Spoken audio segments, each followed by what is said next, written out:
ఈ రోజుల్లో రోగం వస్తే ప్రాణాల మీద ఆశ వదులుకోవాల్సిందే. ఖరీదైన వైద్యం అందుకోవాలన్నా, ప్రాణాలు నిలుపుకోవాలన్నా డబ్బున్నోడికే సాధ్యమవుతుంది. అయితే ఈ భయం ఏపీ ప్రజలకు లేదు. ఎంత పెద్ద రోగమైనా, ఎంత ఖర్చైనా సరే బతుకుతామని భరోసాతో వారున్నారు. అందుకు కారణం సీఎం జగన్. పేదోడికి కార్పొరేట్ వైద్యాన్ని అందిస్తూ ఎంతో మందికి పునరుజ్జీవితం ఇస్తున్నారు. అందుకు ప్రత్యక్ష సాక్షులు ఈ తల్లి బిడ్డలే. అసలేం జరిగింది? సీఎం జగన్కు జీవితాంతం రుణపడి ఉంటామని ఆ కుటుంబం ఎందుకు చెబుతోంది? పదండి కొవ్వూరికి. రోజుల పసికందు వీడు ఇప్పుడిలా ప్రాణాలతో ఉన్నాడంటే అందుకు కారణం సీఎం వైఎస్ జగనే. ఈ మాట చెబుతోంది ఎవరో కాదు, చిన్నారి తండ్రి సురేషే.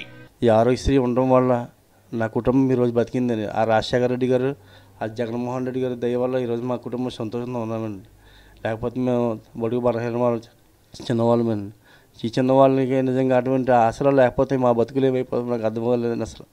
అలాంటిది అన్నయ్య జగనన్న, నీ జీవితాంతం మీరు రుణపడి ఉంటాం మన కుటుంబం అంతా. ఎందుకంటే నువ్వు చేసింది మా ప్రాణాలు కదన్నయ్య, మా జీవితాలు ఇచ్చావని. నా భార్య బిడ్డని ఇచ్చేవాళ్ళు. తూర్పుగోదావరి జిల్లా కొవ్వూరుకు చెందిన సురేష్ ఓ ప్రైవేటు ఉద్యోగి. ఈ చిన్నారి కడుపులో ఉండగాని తల్లి రాజరత్నంకి సీరియస్ అయింది. తల్లి బిడ్డ బతికే ఛాన్స్ లేదని డాక్టర్లు తేల్చేశారు. మీ అదృష్టం బాగుంటే ఎవరో ఒకరిని మాత్రమే కాపాడగలమని డాక్టర్లు చెప్పడంతో సురేష్ దిగాలు పడ్డాడు. ఎన్ని హాస్పిటల్స్ తిరిగినా అందరి మాట ఒకటే. దానికి తోడు ఖర్చులు. ఏం చేయాలో తోచని స్థితిలో భగవంతుడి దారి చూపించినట్లు ఆరోగ్యశ్రీ అండగా నిలిచింది. ఆరోగ్యశ్రీ వల్ల కేవలం నా కొడుకు, నా కూతురు, నా భార్య, నా కొడుకు బతికి వచ్చారండి ఇంటికి. లేకపోతే కనుక మేమందరూ ఆశలు తీసుకుని నాతో సంతకం పెట్టించుకున్నారండి, వీడియోలు తీసుకున్నారు. మీ భార్యకి నీ బిడ్డకి ఏం చేయాలని చెప్పి మా సంబంధం లేదని. ప్రాణాలు దక్కవనుకున్న తల్లి బిడ్డ ఇద్దరిని డాక్టర్లు కాపాడటంతో సురేష్ ఆనందానికి హద్దు లేకుండా పోయింది.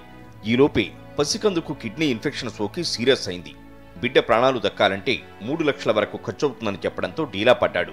అయితే ఆరోగ్యశ్రీలోనే పసివాడికి కూడా ట్రీట్మెంట్ చేస్తామని డాక్టర్లు ధైర్యం చెప్పడమే కాదు, ప్రాణాలు నిలిపారు. 5,000 రూపాయలు అకౌంట్లో ఫస్ట్ ఆపరేషన్ చేసినప్పుడు మా మిస్సెస్కి పడినాయండి. అదే తల్లికి సపోర్ట్గా మెడిసిన్ అని వాటికని ఫ్రూట్స్ అని మళ్ళీ చెప్పేసి 5,000 అమౌంట్ పడిందండి. తర్వాత డెలివరీ అయిపోయిన తర్వాత డెలివరీ అయిన మొత్తం డిశ్చార్జ్ అయిన 2 నిమిషాలు పడిపోయింది అమౌంట్. అది తర్వాత బాబుకి 3 లక్షల దాకా అవుతుంది. మొత్తం అంతా కూడా గవర్నమెంట్ పెట్టుకుని నా కొడుకుని ఈరోజు క్షేమంగా నా ఇంటికి తీసుకొచ్చారండి. నిజంగా ఇటువంటి ప్రభుత్వం మళ్ళీ రావాలని మనస్ఫూర్తిగా కోరుకుంటున్నామండి. ఎందుకంటే మేము ఒక్కటే కదండి, ఆయన చేసిన గొప్ప కార్యక్రమం ప్రతి ఒక్కరికి తెలిసింది. సకాలంలో తల్లి బిడ్డకు వైద్యం అందడం, సీఎం జగన్ ఆరోగ్యశ్రీని అందరికీ అందుబాటులోకి తీసుకురావడంతో ఇప్పుడు ఇలా ఆరోగ్యంతో ఉన్నారు.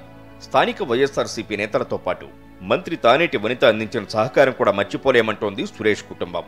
సురేష్ లాంటి లక్షలాది మంది పేద బడుగు బలహీన వర్గాలకు చెందిన వారికి ఆరోగ్యశ్రీ కార్డు అందిస్తున్న భరోసా మాటల్లో చెప్పలేనిది.